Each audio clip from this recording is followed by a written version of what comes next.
Citerep itu ada 3 nama, yang satu Kuta Besi, Terep Jajar, dan Citerep. Ada abad ke-17 tepatnya. Citerep itu sudah menjadi kunjungan dari berbagai suku bangsa ternyata. Jadi sudah ada akulturasi budaya. Ada bangsa Eropa, ada bangsa Prancis, ada suku Mor, yang nggak disebut Islam ya, suku Mor, artinya dari Persia.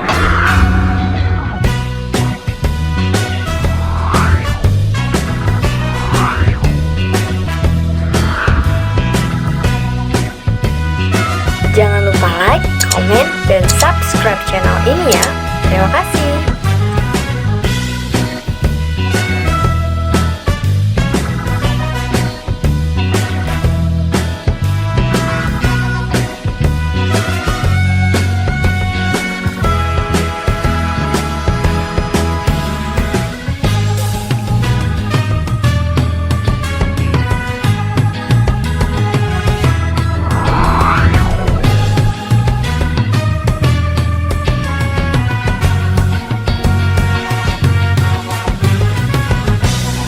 Jumpa lagi dengan Citerepedia. Selamat sore warga Citerepedia. Kali ini kita berkesempatan ngobrol santai tentang apa sih asal usulnya Citerep. Kalau nama Citerep itu nama kecamatan, sebenarnya ke belakangnya itu ada apa? Kita nggak tahu, kita korek dari salah satu narasumber yang berhasil kita hubungi, Pak Heri Gunawan. Kalau kita sebagai warga Citerep, terutama saya pribadi masih gelap, Citerep itu ke belakang tuh ada apa sih? Ada cerita apa? Punya cerita apa Citerep? Sama lah. Kalau Pak Heri Gunawan punya ceritanya kayak gimana tentang Citerep? Saya juga sebetulnya nggak ngerti terlalu banyak ya. Memang sedikit sekali. Literasi tentang Citerep yang saya tahu itu sedikit sekali. 2011 waktu saya dirikan komunitas tapak, saya coba search di engine search ya istilahnya, memang tidak banyak yang menulis di webs gitu ya, atau di mungkin saat itu era blogspot.com itu tidak. Saya nggak tahu apakah memang karena memang tidak tahu atau memang kita di Citerep tidak kreatif untuk buat literasi tentang. Kalau satu petilasan yang pernah saya tahu, pernah saya lihat, pernah saya kunjungi, itu di Desa Tajur ada satu tungku kapur. Tungku kapur. Itu ceritanya gimana juga saya nggak tahu persis. Terus ada lagi satu kaki jembatan di jalan bioskop Atom gitu, di bawah jembatan yang sekarang existing. Itu ada kaki jembatan yang konon katanya itu adalah bekas jembatan di situ. Iya, itu menarik ya. Makanya waktu 2011 tuh kita kan mendirikan komunitas tapak saat itu kan. Bagaimana coba beberapa elemen kepemudaan yang senang dengan sejarah, yuk kita sama-sama apa sih sebetulnya historical backgroundnya Citerep itu. Kita takjub loh sebetulnya dengan historical backgroundnya Citerep. Contoh, saya dapat satu referensi ya, buku waktu itu kan memang ada yang datang ke Citerep. Di buku itu pada abad ke-16 pada abad 17 tepatnya. Citerep itu sudah menjadi kunjungan dari berbagai suku bangsa ternyata. Jadi sudah ada akulturasi budaya.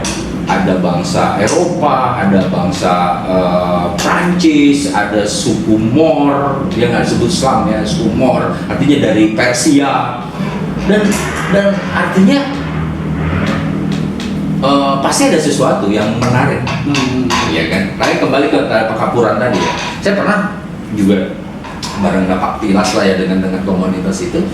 Sepertinya asalnya ada ide dan gagasan pendirian pabrik semen di Citerep juga karena dengan adanya Tunku Pekapuran itu artinya orang sudah melihat kan ada potensi di sana, ada potensi bahan baku paling tidak. Dapur di sana. Dan notabene kan sekarang memang kawasan itu menjadi kawasan kars kan. Itu salah satunya juga yang saya lihat ada cerita yang sangat menarik ya di abad ke-17 itu. Anda boleh buka, mungkin sampai sekarang ada kisah tuan tanah abad ke-17. Kisah tuan tanah terkaya abad ke-17 itu bicara tentang Citerep, dan memang saat itu kita antusias dengan komunitas tapak bicara hebat loh Citerep sebetulnya gitu kan. Di situ kita malah tahu 3 nama. Citerep itu ada 3 nama, yang satu Kutawesi, Terep Jajar, dan Citerep. Tempatnya itu masih ada. Kutawesi itu ya itu yang dekat Pekapuran itu, yang boleh dibilang kayak sekarang ada gua kayak Kenceng ya.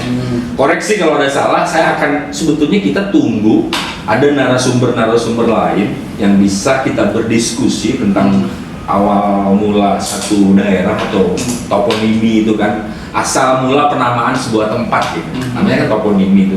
Misalnya kita waktu itu menggagas sama teman-teman Citerep dari pohon terep. Ya kan, ternyata pohon terep itu dengan kisah macam-macam, ada kisah bisnis di pohon terep. Kalau saya punya asumsi Citerep itu cai di terep. Jadi artinya dalam bahasa Indonesia air yang tidak pernah berhenti. Ya sah-sah aja sih selama itu sebuah ide, sebuah narasi, ya sah-sah aja kan saya kira. Malah ada yang bilang Ci itu kan air, ada Ci itu cahaya, terep. Bahasa Sunda terep itu tidak pernah tidur.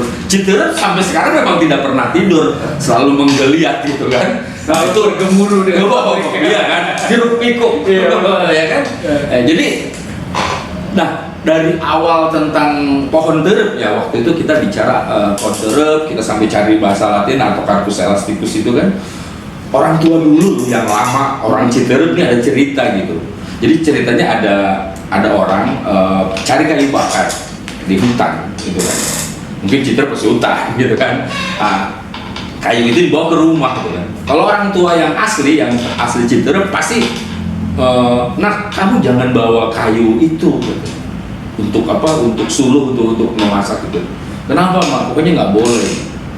Anak itu masih nekat, ceritanya nih masih nekat gitu, masih membakar kayu tersebut lah gitu kan. Nah, besoknya memang ada kejadian.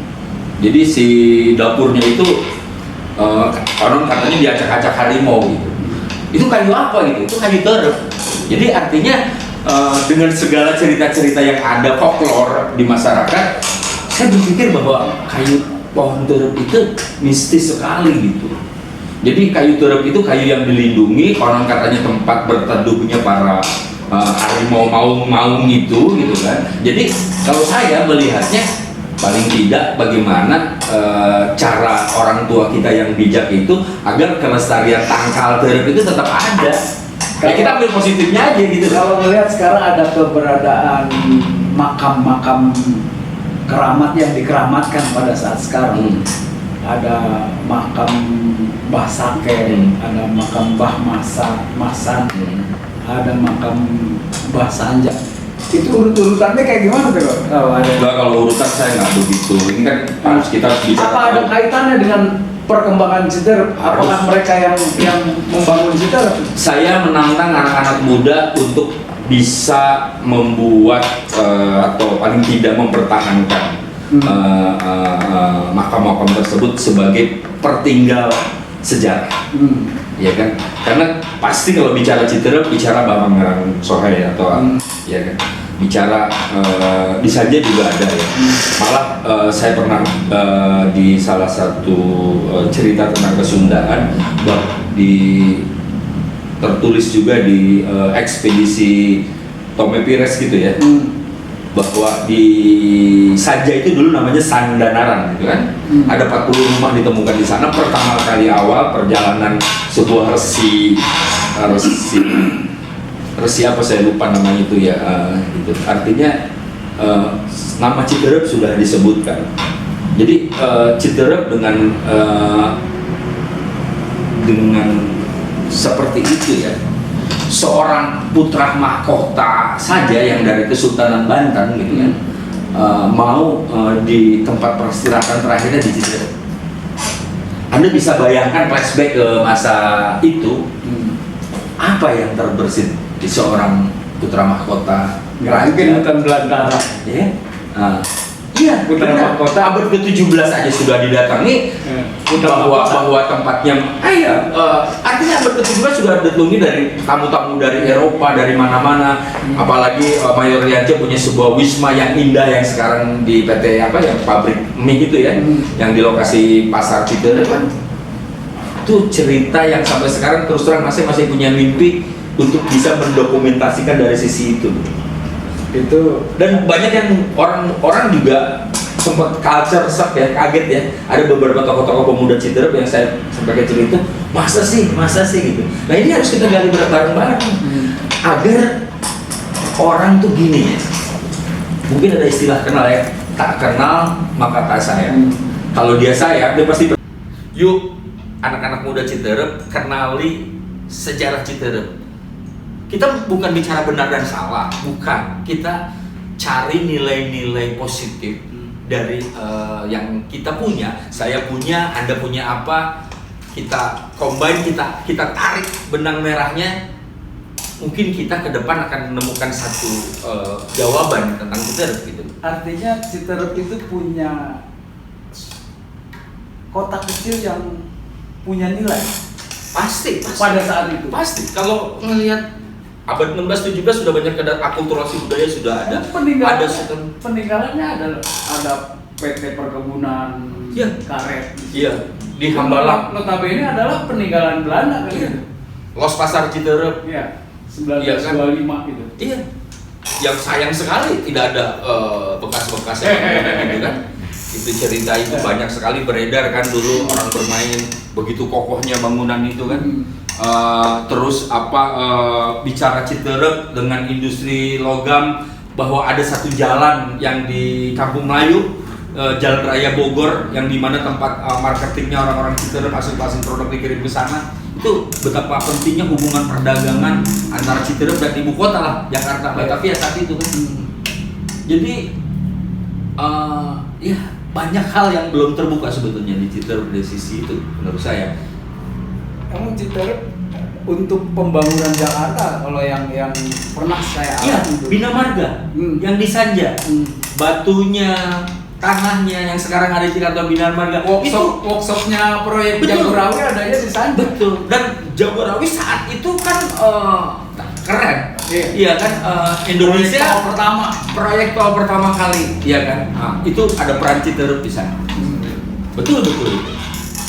Iya, waktu pembangunan Jakarta juga Citerep itu punya deposit batu kali yang jadi andalan untuk pembangunan Jakarta. Saat itu Iya. dari Citerep itu mungkin ratusan truk setiap hari Pasti. bawa.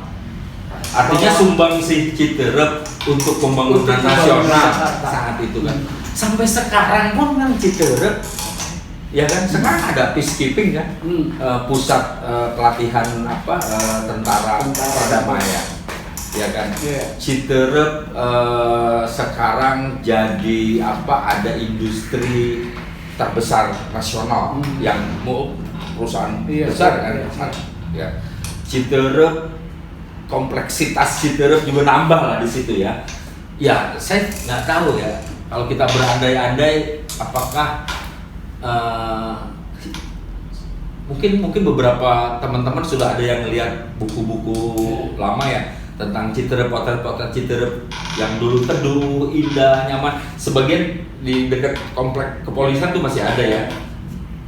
Untuk mengembalikan ke seperti itu memang berat. Iya, tapi kebesaran Citerep punya peran serta yang besar untuk membangun Jakarta. Kalau sekarang semakin terdegradasi kan? Citerep kan masih dari suku Sunda, walaupun Basically menurut saya ya, Citerep itu culture-nya tuh Banten. Basically menurut saya ya, Sunda, ya Sunda, Ya. tapi lebih banyak culture-nya budaya Banten. Ya dengan pertandanya Bapak Pangeran Sohe ya, Sohe gitu kan, itu juga kan dari Banten. Pasti kan tidak dia sendiri. Saya yakin pengikut-pengikut dia. Jadi dan budaya yang dia bawa.